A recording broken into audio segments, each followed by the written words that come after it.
So I'm Samuel Paiva. My family owns a shop in Warwick, Rhode Island, right near the airport. Yeah. So at first, I didn't really have much sales training. The only my I started being a service advisor, and that was my only sales training or any sales advice I really got.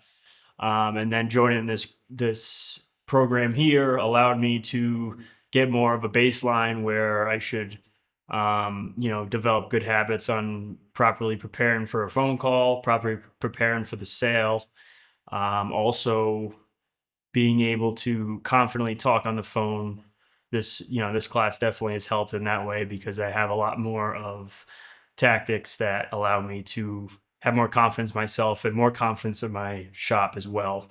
That I developed those unique sales propositions that um, really build the confidence in all my transaction, whether that's someone coming into the shop or my phone skills. One of my elite auto repairs core values is Kaizen, and that's continuous improvement. And having these classes, I mean, even if you just take one thing from it, it'll allow you to improve just a little bit better. Each class, you always learn a handful of things, but it's good to have that continuous improvement. So, because if you don't improve, then you're just going to stand still, and eventually you won't be able to grow and stay in business if you don't adapt with the times and improve the business overall. So, continuous improvement is one of the most important things in today's world for sure.